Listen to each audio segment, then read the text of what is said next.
What is up, YouTube? AlphonZeus up Team Gradelock here with another episode of Unlocking Your Week, episode 67. We're going to be starting things off with breaking down the results from the latest Cardfight Vanguard and Future Card Buddyfight events that happened this weekend for both singles and double tournaments for Cardfight Vanguard, and the main topic, which would be the Set 4 Darkness Fable sneak preview event for Future Card Buddyfight.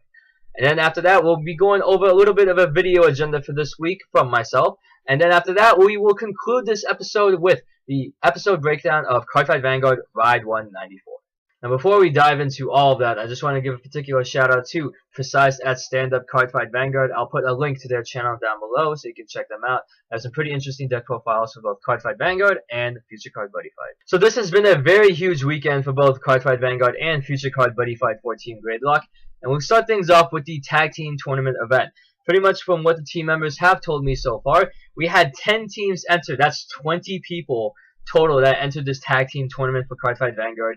So we're starting to see a surge back, especially with the emergence of Gradelock as a tag team partner for almost every single team.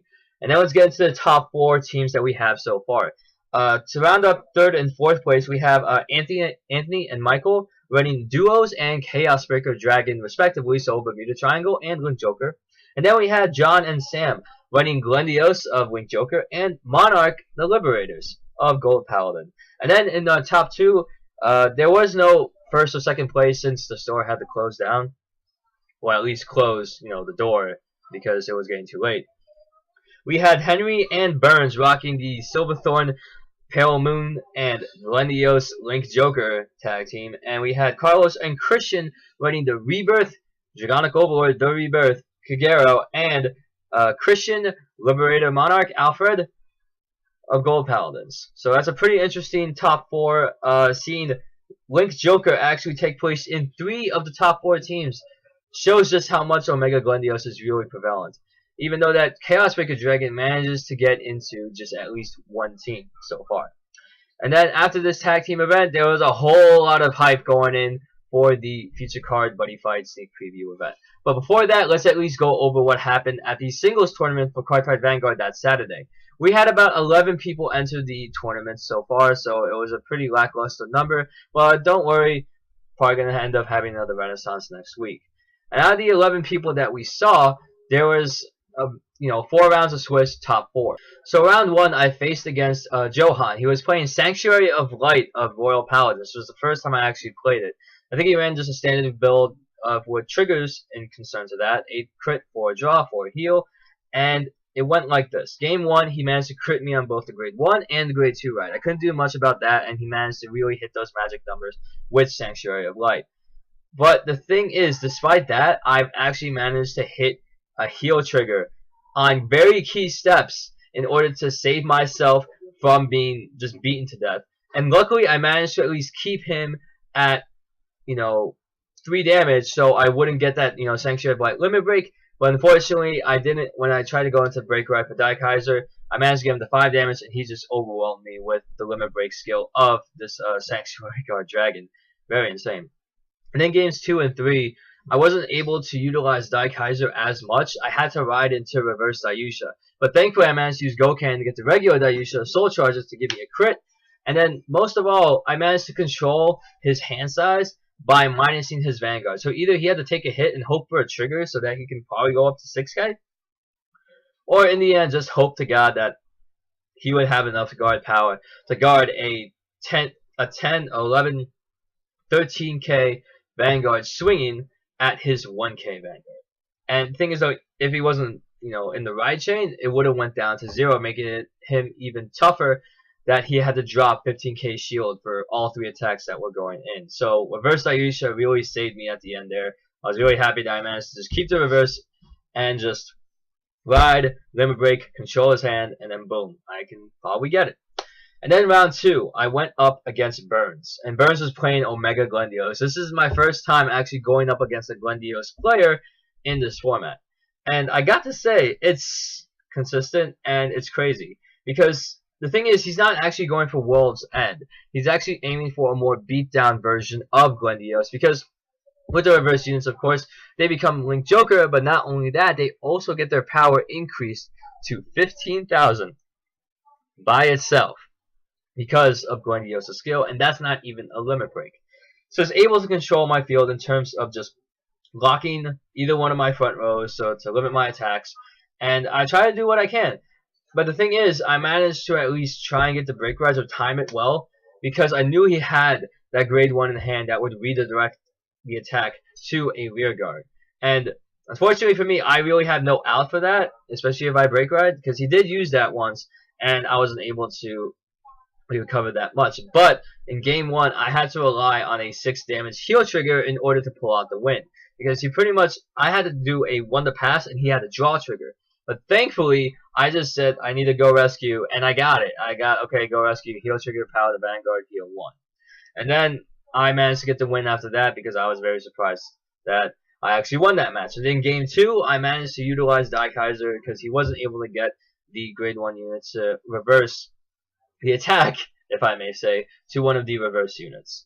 And I managed to luckily win out against the Glendios, but honestly, I didn't expect myself to win that game at all. And so we go off to game 3, or round 3, if I may say.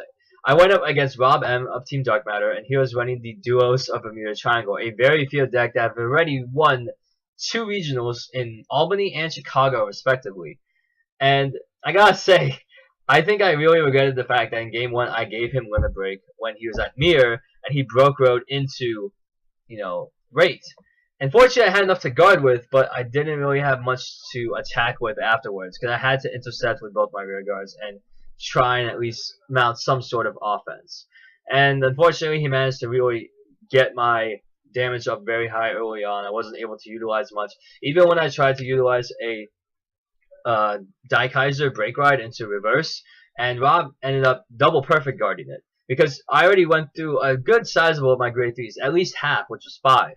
And the thing is, though, he had a feeling that it's probably going to hit, because there is a grade 3 in my deck somewhere, and it might be at the top of the deck. So he double perfect guarded it. So I managed to get just a grade 1, and then I managed to get a regular Daiushi to pop one of the perfect guards. So unfortunately, I lost that match, making me going 2-1. And then in round 4, I ended up going against Eric, who was running the Machinigs of Mega Colony. And boy oh boy, was this a very interesting matchup, because he was break riding quite a bit, stunning my entire field. And game 1, he managed to do that for the win, because I really couldn't guard, and I couldn't really mount an offense after that. I had to ride. And then games 2 and game 3.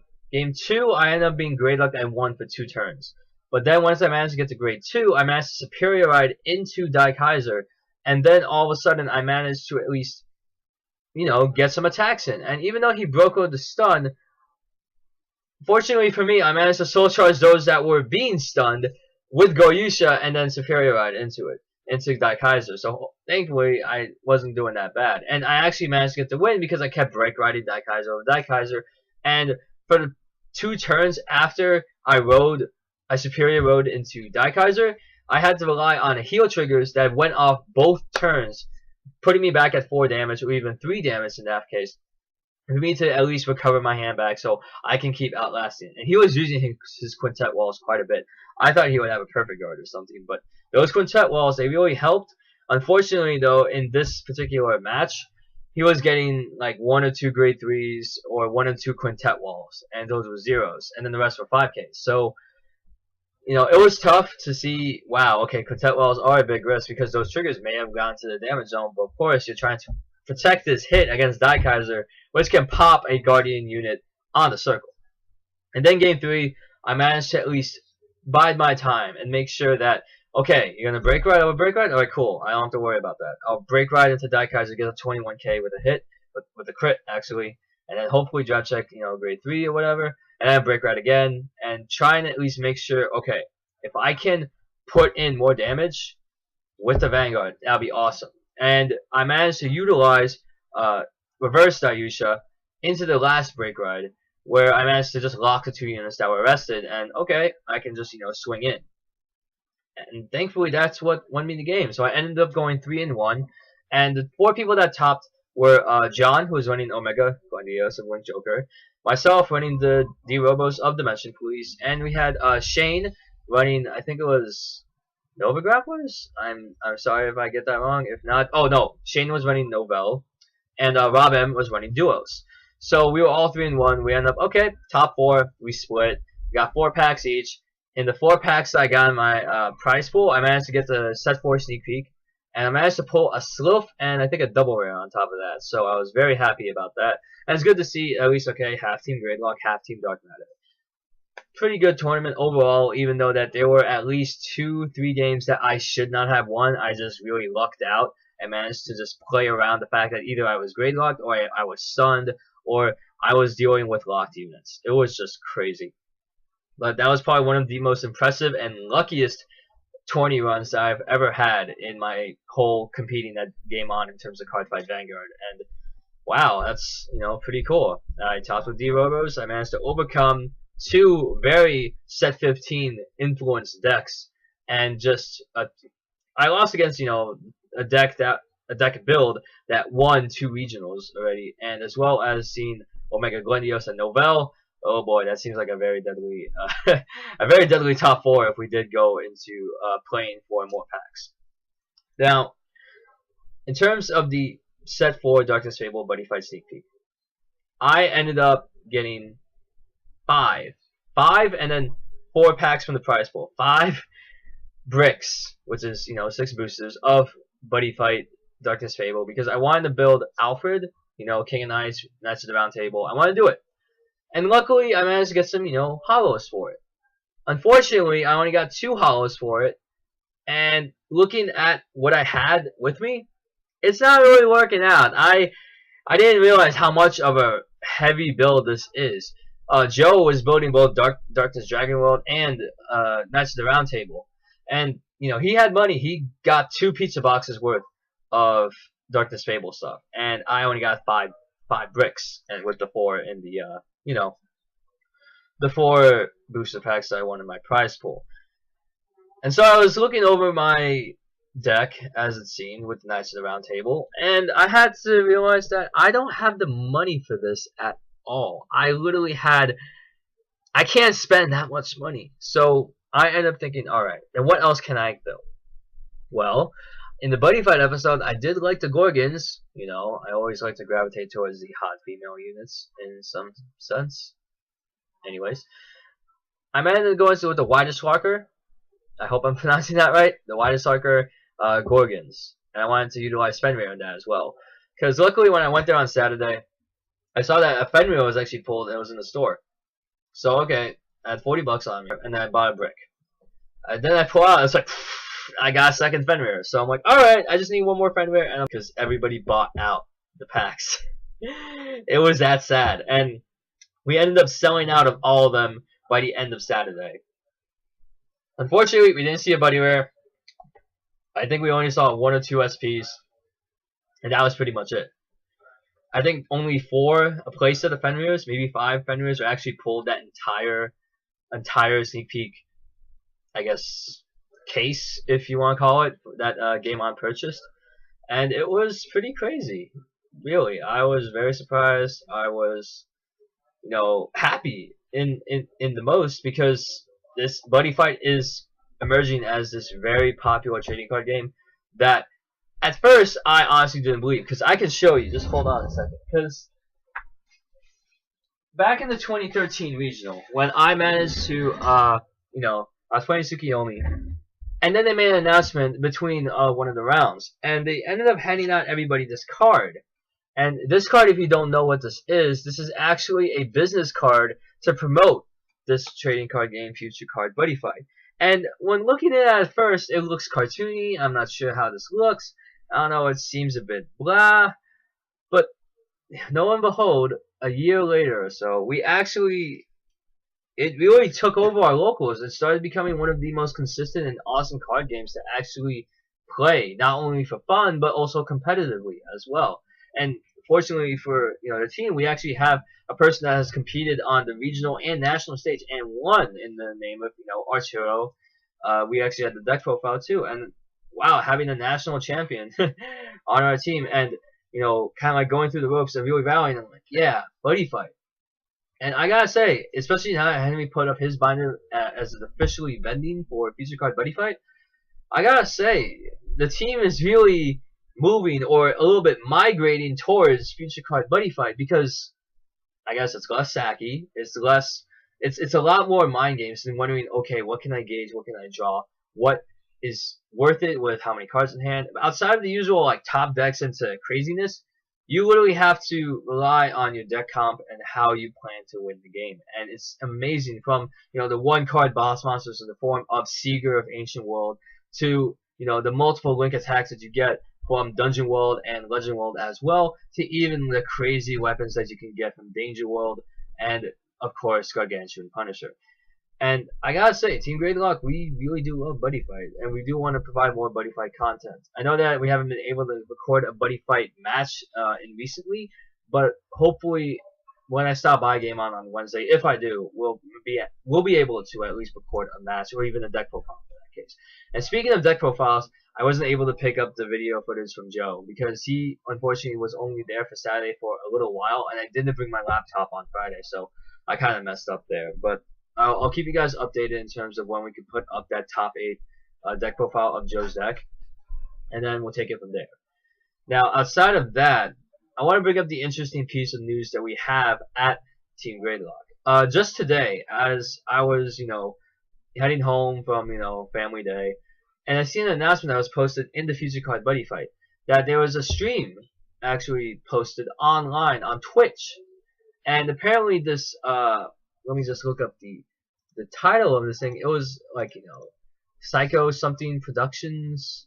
It was I gotta say, it's pretty interesting because it actually occurred at Time Warp Comics and Games on Sunday.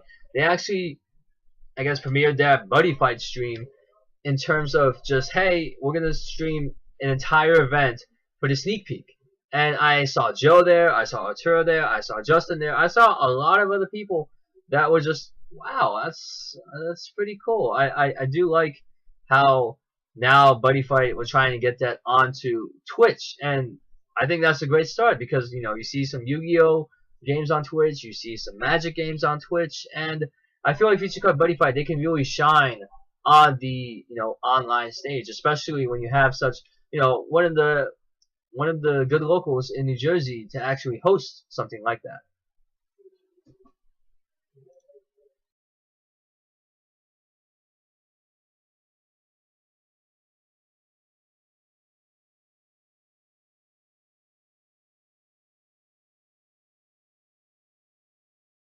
So a big shout out to Psycho Crusher Productions for putting up the stream and actually showing how the whole sneak peek took place. And I gotta say, I really enjoyed it, from the actual draft tournament that took place to the official Buddy Fight tournament that took place.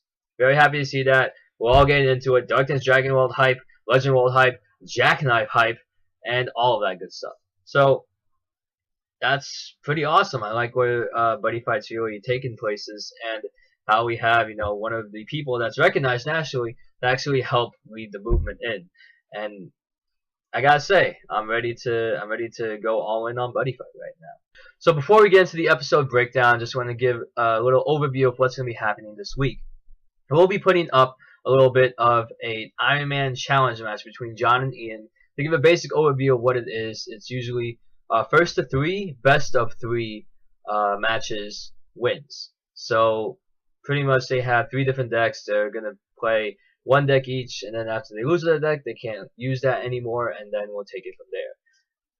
Hopefully, this will be up by Wednesday or Thursday, and feel free to hold me accountable for that. I hope that you'll enjoy watching this challenge, especially experiencing the power of a particular clan. So now that we're done with the Team Gradelock news and local results, we're going to be going into the latest episode of Cardfight Vanguard Ride 194. If you don't want to see what happens in the episode, you don't want to be spoiled, feel free to pause or close the video. You can go watch the episode, you can come back right here and watch it, or you can just close out the video and be on your merry way. So Ride 194, Sword of Courage. This is the conclusion between the fight between Kai and Aichi. Link Joker versus Kagero. No paladins in sight whatsoever, except for some reverse units, of course. And we start the episode off with a crazy play from Aichi going into absolute break in terms of just locking Kai's entire field and retiring the Legion mate of Kai. And thing is though, Aichi seems like he has this in the bag. The cards that were on Kai's field, which were just 3, were locked, and then the Legion mate is retired, therefore he can't use the Legion skill again as he has to re-ride. And the thing is though, as a surprise, when we've seen the Link Joker players such as Kai himself, as well as Takedo, it really comes as a surprise that it would be Aichi out of all people that would be the most broken, if I may say. And for Ren, out of all people, to recognize how much of Aichi is a master at Link Joker, well, I guess master is okay, but he just has the most broken Link Joker unit we've seen since Chaos Breaker Dragon and Omega Glendio. So I got to admit that this is an anti-Legion format that Link Joker has set up here. And I think Ren, he did say it right, that he has not mastered Link Joker, he has the Master Link Joker unit. Out of all things, the best reverse unit that I've ever seen. And what does Kai do? He re-rides Perdition Emperor Dragon Draconic Overlord the Great, and he goes for another Legion forming, meaning that he has another of that grade 2 in the deck somehow. But of course, it could be just a re-ride from what we've seen when you perform Legion. And boy oh boy, Aichi has to deal with this guy yet again, not once, but for 2 Vanguard attacks on a rear guard and a Vanguard. And Aichi has particularly no problem with this. He doesn't have to perform Legion again, because once it's his turn, Aichi just goes absolute brick again, this time locking out both rear guard columns next to the Vanguard, and retiring the Legion mate yet again. Aichi is trying to destroy Kai's spirit, and literally have him become the Quattro Knight. The brand new one, of course. And the thing is, even when the Blaster Joker was going in on a Vanguard attack, and Naoki was looking as distressed as ever, thinking when Kai closed his eyes, he thought he had to take the hit. But fortunately, Kai sees through his BS and ends up guarding with the 2 10Ks that he had in his hand, and fending off Aichi's assault, even though that he did have quite a number of attacks planned for him. And now it turns back to Kai, and with this kind of renewed vision, aggression, passion that he has, he wants to end it even more. And so what does this man do again? He re-rides the Great, and he goes for another Legion again. And of course, out of all people, Galliard knows when he said, "I fought him, so I understand." Well, yes, of course, you literally had the most epic Saki Cardfight Vanguard game in the whole series between these two, whether it's 5th heal triggers or getting a double heal. Dear God, it's like anything is possible in Cardfight Vanguard after seeing such a fight like that. It's as if we're seeing a different side of Kai that we've never seen before. Because as Kai, he's pretty much similar to a Kudere, where he's always calm, collected, really just wants to keep his focus. It seems that nothing can sway this guy. But over the past couple of episodes, we have seen Kai develop into this man that is just now filled with such passion and manliness, kind of like what Morikawa did, or even Team Handsome did. And it's kind of cool to see Kai now breaking out of his shell a little bit more, especially in the fact that this is actually in front of not only maybe strangers in terms of the Quattro Knights, but also past arch rivals and friends in the forms of Ren and Leon. So when Kai dropped this line, it's a throwback to the first episode, where he literally went a little bit of a heel turn on Aichi, calling final turn, "I'm going to burn that image to nothing," and we get to see another re-ride, a returning factor of Draconic Overlord the Great, and going into a crazy 2-turn just critting spree, as described in the next image. And yes, I kid you not, this is a 40,000 Draconic Overlord the Great swinging Vanguard with a critical of 5, I count them, 5 damage. It's kind of like what happened when Jason went in for a crit and then Raging formed into another crit. And ironically, that last 2 trigger checks were 2 TARs. A throwback to the classic crit trigger for Kagero, and actually breaking through Aichi's shield, and therefore winning the game after all, bringing a kind of a good conclusion to Season 4.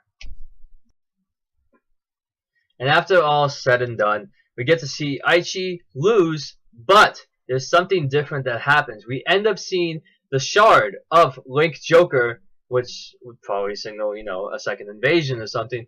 But this time Blaster Blade shows up and cuts it. But not just once. We get to see Aichi show up as Blaster Blade. We see Leon, we see Misaki, we see Kamui. We see every single character, well, almost every single character in Cardfight Vanguard for the past 2 seasons, and just slice the Link Joker shard. one after the other and seeing all these little bits and pieces. And the thing is, they actually all go into the fighters. You know, like Ren, Leon, everybody. And you even see some shards go down to Earth. Because now, they actually assimilate. They accept Link Joker as a clan of Cray. Which is pretty silly because Link Joker is the only clan that can actually lock units. But now, instead of being looked at as an invader, they look at Link Joker as being another proud clan of the Stargate Nation. And wow, that's interesting because usually when somebody holds the Link Joker within them, it's kind of hard to control it. But when you slice that up into very, very small pieces and you scatter it all over the world, eventually everyone will have a piece of Link Joker within them. And therefore, Link Joker, I say influence, wouldn't be as much, and it can actually be accepted into Cray as a legit clan, not as an invader or an outsider. And I gotta say, that's a pretty good way to end our Cardfight Vanguard. But, of course, I'm not sure what's going to happen in the next episode. I don't know how it's going to sum up and really push for what might happen in Season 5. Because we've seen some previews for Season 5, and wow, the hairstyles on these characters, they just made a turn for Yu-Gi-Oh, didn't they? And finally, we get to Ride 195, which seems like to be the send-off song for everybody in the Cardfight Vanguard anime as the graduation ceremony approaches. I haven't seen the whole preview segment for it, but I'll be looking forward to see how the Season 4 conclusion will finally come in. And it seemed like it's going to be cool, because especially after, you know, the Moon Sanctuary would kind of like, you know, dissolve or fall down because, you know, Link Joker is now accepted. And everybody seems to be having a good time, and everyone's, you know, we even see some kids in a group when, you know, Aichi, Kai, so walk by, and they talk about, oh, what's the strongest clan? Oh, Link Joker. And, you know, it's, oh, is that clan? It's like, oh, I don't know, maybe it isn't. And it's kind of funny, but at the same time, it's kind of bittersweet, because we've seen them for the past 4 seasons grow up and become these pretty cool individuals. And now we get to see them send off and move on to the next chapter of their lives. And that is it for the episode breakdown. I hope that you've enjoyed watching these episode breakdowns over the past few months or so. Of course, if you have any comments or suggestions to make them better, feel free to comment down below and get a conversation started.